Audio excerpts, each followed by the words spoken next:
Todas aquelas perguntas que você já pensou em fazer, você fez e não teve a resposta ou ficou com vergonha de fazer, a gente vai responder nesse vídeo hoje.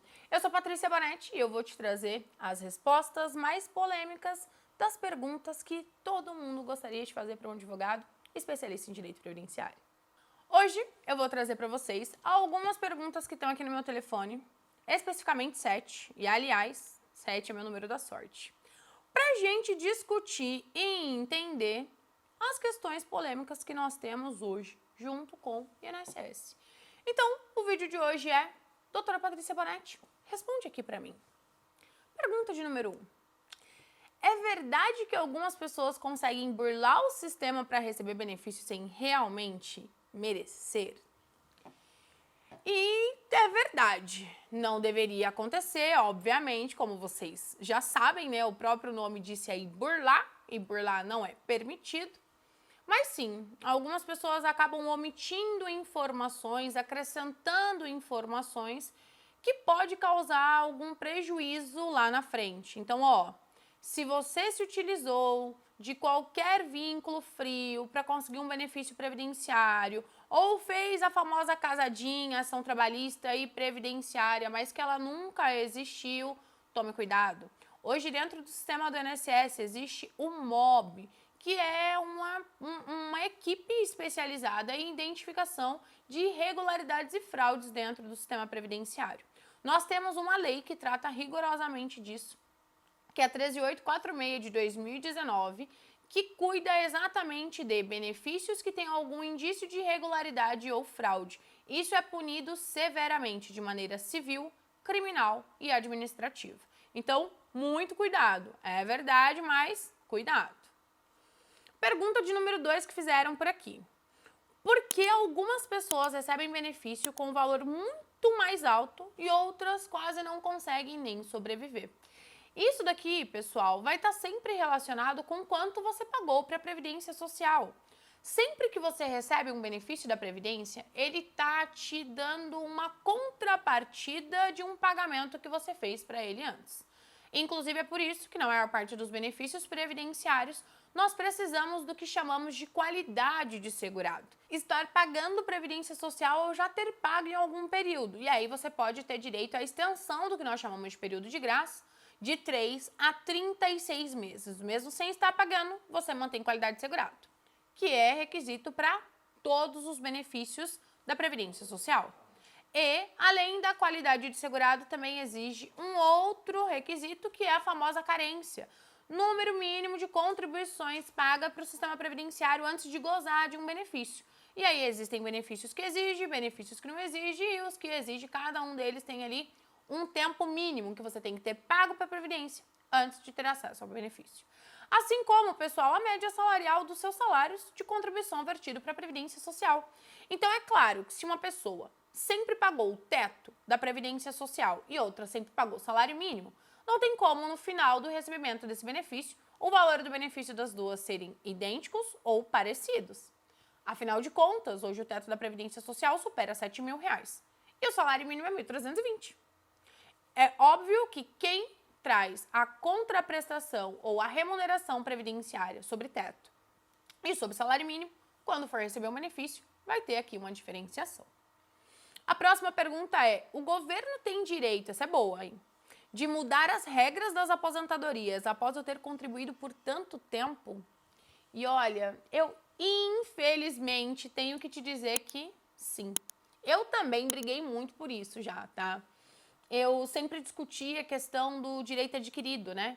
E talvez é aquilo que estava na sua cabeça agora, em 13/11 de 2019, quando a reforma da Previdência veio, e principalmente com os impactos que causou nas aposentadorias, que foi o que mais chamou a atenção da população de maneira geral. Você deve ter pensado: mas eu já estou trabalhando tem tanto tempo, eu já estou contribuindo tem tanto tempo, isso vai me atingir também? Eu tenho direito adquirido, né? Eu tinha que, para mim, manter. E é por isso que a gente tem as famosas regras de transição. O que são regras de transição, doutora Patrícia? A gente identifica as regras que estavam vigendo, aquelas regras que nós chamamos de direito adquirido, para aquelas pessoas que já estavam com o benefício ali concedido, e a regra nova. Então, entenda que estava valendo uma regra aqui No dia 13 de 11 de 2019, veio aqui a Emenda Constitucional 103 de 2019, que é a reforma da Previdência Social, e passou a ter regras totalmente diferentes. Exemplo, aposentadoria por tempo de contribuição até 12 de 11 de 2019. Plenamente possível, um monte de segurados meus, inclusive, clientes meus, foram aposentados por mim por tempo de contribuição. 30 mulher, 35 homem, sem idade mínima, beleza, legal, até o dia 12 de 11 de 2019. A partir do dia 13 de 11 de 2019, especificamente dia 14, porque o dia 13 ainda está ali dentro da reforma da Previdência Social, a partir do dia 14 de 11 de 2019, que é direito a uma regra permanente de aposentadoria, o certo, a permanente, aquela que vai ficar, é 62 anos mulher e 65 anos homem. 15 anos no mínimo de tempo de contribuição. Então, você imagina que você acorda no dia 13 de 11 de 2019 podendo se aposentar, você dorme e já acorda, mas não podendo mais. Suponha que você tivesse 40 anos, se só existisse a regra anterior e a regra posterior, você não ia mais conseguir se aposentar. É por isso que existem as regras intermediárias, as regras que nós chamamos de regras de transição. E aí, com essa regra de transição, o INSS sai pela culatra nessa informação aqui de pode mexer mesmo que eu esteja muito perto. Pessoal, teve pessoas que estavam a um dia da aposentadoria. Então, infelizmente, a resposta é sim. Próxima pergunta. Por que os advogados previdenciários cobram, às vezes, um valor tão alto para solicitar alguns benefícios? E aqui a gente tem que identificar o que é valor alto. Primeiro, nós temos sempre as informações acerca de tabela da OAB. Ah, mas o advogado está cobrando além da tabela da OAB. Deixa eu explicar uma coisa bem importante para você. A tabela fixada da OAB de cada estado, ela é o mínimo que um advogado deveria cobrar. Então, lá inclui as consultas, os atendimentos, os retornos, as análises, todas aquelas dúvidas que vocês tiram pela tabela da OAB, aquilo deveria ser precificado. E a tabela da OAB também coloca de todas as demandas de todas as áreas um preço mínimo que deveria ser cobrado. Então, já para te deixar ciente aí, aquele valor que está na tabela da OAB não é o valor máximo que o advogado pode te cobrar, é o valor mínimo que ele deve te cobrar, justamente para não causar nenhuma confusão ou desigualdade entre cobranças entre advogados, seja do mesmo estado, sejam de estados diferentes. Tudo bem?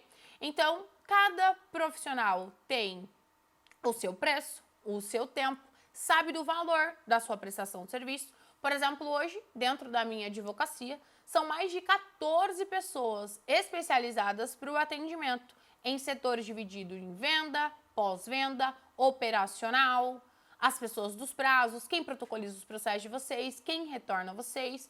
Então, tudo isso tem um custo. E aí, há um advogado que está iniciando, como eu lá há quase 13 anos atrás, estava iniciando, custos são mais baixos, existem outras coisas, isso vai relativizar, tá certo? Mas procure um advogado da sua confiança. Não se preocupe com o preço agora, afinal de contas, esse vai ser o benefício que vai manter a sua subsistência até o último dia da sua vida. Quando te faltar força laborativa, vai ser o benefício previdenciário, bem possivelmente, que vai te garantir sustento, a depender, é claro, de como foi a sua preparação durante a vida inteira. Próxima pergunta. Será que eu posso buscar aposentadoria por invalidez, mesmo que com a minha incapacidade eu ainda posso trabalhar? E a resposta é não. Você não vai nem passar pela perícia, seja administrativa ou judicial, mas você pode pedir um auxílio incapacidade temporária. Você não vai ter direito a uma aposentadoria por incapacidade permanente, mas você tem direito à proteção previdenciária do afastamento das suas atividades laborais por intermédio de um benefício previdenciário. Então, deixa isso daí anotado porque a gente confunde. O fato de você não ter direito a uma aposentadoria não significa que você não possa ficar anos acobertado por um auxílio de incapacidade temporária. Próxima pergunta. Por que alguns famosos ou políticos recebem aposentadorias especiais tão altas? Isso daqui é polêmico. Vocês gostam de polêmica, né? E a resposta, pessoal, é que depende. Existem aposentadorias de regime próprios e aposentadorias de regimes especiais. Existem algumas aposentadorias, como nesse caso aqui de políticos, que elas são regidas pela própria Constituição Federal. E elas têm requisitos que são requisitos diferenciados. Mas lembrem-se que para todo o recebimento de aposentadoria, antes precisou de um pagamento, de uma prestação junto àquele regime, aquele órgão, seja o INSS, seja outro, que vai efetuar o pagamento para essas pessoas, tá certo? E a nossa 7ª e última pergunta, mas já aproveitando antes da gente ir para a última, você já ativou o sininho de notificações para ficar ciente de tudo que a gente trouxe aqui de conteúdo para vocês? Vocês já estão seguindo a gente lá nas outras redes sociais? Nós estamos nas outras redes sociais como @DRAPatriciaBonetti. Eu tô lá no Instagram, no Jus Brasil, no Facebook, no TikTok. Lá no TikTok eu trago conteúdo direcionado também para você que é segurado da Previdência Social, que já pediu ou quer pedir algum benefício. No Jus Brasil eu tenho conteúdos como esses que a gente traz aqui de valores, escritos, densos, onde eu explico passo a passo. Tem muito conteúdo produzido lá já há bastante tempo. Então dá lá uma olhadinha, porque pode ser que algum conteúdo que não foi produzido para cá ainda esteja em outra rede. E se você quer fazer alguma pergunta parecida com essa, ou quer que eu comente sobre algum outro tema para você, deixa aqui no comentário que a gente traz um vídeo especial para falar com você e sobre a sua dor previdenciária. Bora lá então para o nosso último vídeo. O nosso último vídeo é: a Previdência Social é sustentável? Será que a longo prazo isso daqui vai acabar? Em outras palavras, doutora, vale a pena eu continuar pagando Previdência Social? Será que quando eu precisar me aposentar ainda vai existir Previdência para que eu consiga ter a minha aposentadoria concedida? E a resposta é que não tem resposta certa. Não tem como saber. Inclusive, esse foi o argumento utilizado pela reforma da Previdência Social, que todas essas mudanças estavam sendo feitas porque a Previdência estava fadada a quebrar e que ia falir e que não tinha mais dinheiro. Não é uma verdade. Existem de maneira técnica, e aí é um vídeo mais denso, mas eu posso trazer um pouco mais sobre isso se interessar a vocês, carteiras para a gente identificar valores da Previdência Social. Então, primeiro existe a carteira da Seguridade Social. Seguridade ao máximo, assistência, previdência e saúde. Esses são os 3 pilares da Seguridade Social. Tem uma carteira única aqui e também tem uma carteira própria da própria Previdência Social, que são de recolhimento de impostos e outras formas e valores de entrar injeção de dinheiro para a Previdência Social. Então, se eu acho que pode falir, eu acho que não. Afinal de contas, nós somos um Estado democrático de direito e a gente precisa ter aqui preservação e garantias mínimas de dignidade e coisas que são hoje garantidas de maneira constitucional. A Seguridade, a Previdência é garantida de maneira constitucional. Então, eu sinceramente não acredito que isso pode acontecer, mas ter a consciência de que é necessário contribuir para a Previdência Social e que é necessário contribuir para a Previdência de acordo com o valor que você realmente recebe é muito importante para ter uma Previdência longínqua. Não só para nós, mas para os nossos filhos, netos, tataranetos e afins. Gostou do nosso conteúdo do vídeo de hoje? Então, de novo, não esquece de se inscrever no nosso canal e ativar aqui o sininho de notificações para os novos vídeos. Até a próxima. Doutora Patrícia Parente agradece a sua atenção.